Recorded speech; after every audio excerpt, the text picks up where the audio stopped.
Bonjour à vous, c'est Josué et le thème du message d'aujourd'hui c'est la foi et la parole de Dieu. Vous savez, croire la parole de Dieu, c'est croire que la parole de Dieu est vraie. C'est ça, croire. Croire la parole de Dieu, avoir foi à la parole de Dieu, avoir foi en Dieu, il y a deux caractéristiques d'une personne qui a foi en Dieu. Un chrétien qui a foi en Dieu, c'est premièrement un chrétien qui croit que tout ce que la Bible dit est vrai. Donc par exemple, quand la Bible vous dit que Samson a tué 1000 hommes avec la mâchoire d'un âne, vous devez le croire.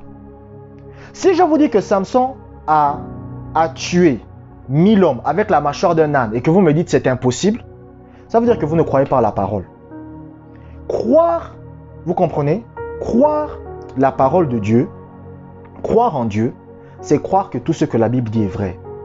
Ça veut dire en fait c'est quoi? Ça veut dire c'est croire que ce que Dieu a dit dans sa parole est réel. Moi, j'arrive pas à comprendre. Vous êtes un chrétien et vous croyez que l'être humain descend du singe. C'est qu'il y a un problème. Écoutez, si vous êtes un chrétien et que vous pensez comme ça, c'est qu'il y a un problème chez vous. Je vous dis la vérité. Vous êtes un chrétien et votre prof d'histoire vous dit que... non, c'est le prof de SVT, si je me rappelle au collège. Il vous dit que non, l'être humain descend du singe. Hein, et le singe a évolué, il est devenu un être humain. Et vous croyez à ça. Alors que la Bible vous dit que nous descendons tous de Adam et Ève, c'est qu'il y a un problème. Quand par exemple la Bible vous dit qu'il y a eu un déluge pendant 40 jours et 40 nuits, et que Noé a construit une arche, et qu'il a mis tous les animaux par paire, vous ne croyez pas, c'est qu'il y a un problème. Croire en Dieu, c'est croire en sa parole. Si vous ne croyez pas en la Bible, c'est qu'il y a un problème. Je vous le dis la vérité. C'est qu'il y a un problème. Vous ne devez même pas contester ce que la Bible dit. Parce que c'est ça avoir foi en Dieu. C'est pour ça que lorsque vous regardez le Seigneur Jésus-Christ citait les Écritures. Même lorsque Satan est venu tenter Jésus, Jésus a dit, il est écrit, il est écrit, il est écrit, il est écrit, il est écrit. La Bible dit que même lorsque l'apôtre Paul est parti prêcher la parole, la Bible dit qu'il enseignait la parole avec les Écritures. Donc ce n'était pas la pensée de Paul. Les gens pensent que par exemple quand je parle des histoires, même quand j'enseigne la guérison, ce n'est pas mes propres pensées. Je prends les Écritures. Quand par exemple je parle aussi de la dîme, ce n'est pas mes pensées, je parle des Écritures. Donc, croire en la parole de Dieu, c'est croire aux Écritures. Maintenant, c'est vrai qu'il y a des Écritures qui divergent. C'est-à-dire, il y a des pensées qui sont difficiles à comprendre. Vous comprenez? Mais il y a des choses sur lesquelles on ne peut pas débattre. Par exemple, quelqu'un vous dit que Jésus est mort à la croix, il est ressuscité le 3e jour. Vous doutez de ça. Et vous êtes un chrétien. Vous dites que vous êtes un chrétien, il y a un problème. Maintenant, ce n'est pas tout le monde. Mais si un chrétien a du mal à croire que Jésus est ressuscité le 3e jour, c'est qu'il y a un problème. Lorsqu'on vous dit que Moïse et le peuple d'Israël ont traversé la mer Rouge, et vous ne croyez pas, c'est qu'il y a un problème. Moi, quand la Bible me dit que Moïse était avec le peuple d'Israël et qu'ils ont traversé la mer Rouge, moi je crois que c'est vrai. Il y a des gens qui ont dit oui, vous savez, c'était juste une petite flaque d'eau, c'est ça qu'ils ont traversé. Ah mon Dieu Seigneur, croire la parole de Dieu, c'est croire que tout ce que la Bible dit est vrai. C'est ça, croire la parole. Croire en Dieu, c'est aussi agir comme si la parole de Dieu était vraie. Parce que vous savez, il y a deux types de catégories de chrétiens. Il y a des chrétiens qui croient que tout ce que la Bible dit est vrai, mais ils ne pratiquent pas la parole. C'est ça le problème. Croire en Dieu, avoir foi en Dieu, c'est pratiquer sa parole.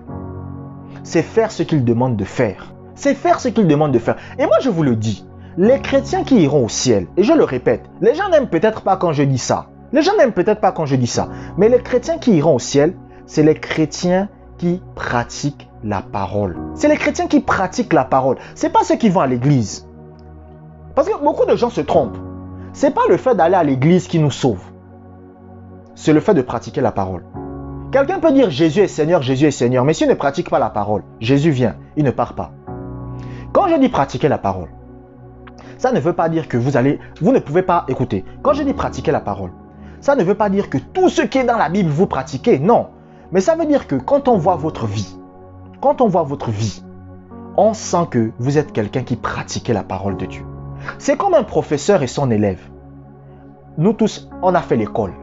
Parce que la plupart des personnes savent lire et écrire. Quand vous êtes à côté de votre professeur, est-ce qu'il vous demande d'avoir un 20 sur 20? Non, il veut que vous ayez la moyenne. Votre professeur à l'école, ce qui l'intéresse, c'est que vous ayez la moyenne. Donc, ce qui intéresse Dieu, c'est que quand il voit votre vie, vous pratiquez la parole. Mais il y a des chrétiens, quand on les regarde, ils ne pratiquent pas la parole. C'est des chrétiens qui n'ont pas foi en Dieu. C'est des chrétiens qui n'ont pas foi en Dieu. Un chrétien qui me dit « Oh, moi j'ai foi en Dieu. Oh, moi je crois en Dieu. Oh, moi je... » Et quand je regarde sa vie, je ne vois pas la parole de Dieu dans sa vie. C'est pour ça William Marion Branham, paix à son âme, bon, même si à la fin de sa vie, il a un peu déconné, paix à son âme, vous voyez, William Marion Branham, il a une citation, là où il dit « Ne me prêche pas la parole, laisse-moi regarder ta vie. » Donc, William Marion Branham dit « Ne me prêche pas la parole, ne m'enseigne pas la parole, laisse-moi regarder ta vie. » Et ta vie va me prêcher la parole de Dieu. Il y a des chrétiens, est-ce que leur vie prêche la parole? Il y a des chrétiens, est-ce que leur vie prêche la parole? C'est-à-dire, il y a des chrétiens, quand on observe leur vie, on ne voit pas la parole de Dieu dans leur vie. Un chrétien, votre vie doit être une prédication. Ça veut dire que quand votre mère vous voit, elle voit la parole. Quand votre père vous voit, il voit la parole. Écoutez, vous n'avez même pas besoin de parler aux gens. Vous savez, je me rappelle même quand j'étais au lycée, vous voyez, lorsque par exemple, il y avait des gens, ils étaient en train de parler, ils me disent « Oh frère !» Il parle à d'autres gens, il dit « Oh frère, hier j'étais avec une gola. » Oh non, je te dis, quand j'ai enlevé le soutien-gorge comme ça, dès que j'arrive, il change de sujet. Il change de sujet. C'est-à-dire qu'il est en train de parler, hein, il parle des femmes, il dit « Oh non, vraiment, je te dis, oh, hier j'étais avec une femme mariée là. Oh non, je te dis, oh non, non, non, non, non. C'était grave, j'ai enlevé le soutien-gorge comme ça. J'ai commencé à la caresser comme ça là. » Dès que j'arrive, dès qu'il me voit, il change de sujet. Oh, au fait, hier, tu as pu prendre le coca là? Pourquoi? Parce qu'eux-mêmes, ils savaient que le fait que je suis là, ils savent que non, le gars là, il n'est pas comme nous. Mais vous êtes une fille chrétienne. Vous avez votre copine. Elle vous dit qu'elle a couché avec un homme marié hier à l'hôtel. Et elle vient, elle parle de ça devant vous. C'est qu'il y a un problème. Donc, avoir foi en la parole de Dieu, c'est pratiquer sa parole. C'est-à-dire qu'il faut que les gens voient Jésus à travers vous. Il faut que les gens voient Jésus à travers vous. Abonnez-vous pour des prochaines vidéos. Que la grâce du Seigneur soit avec vous.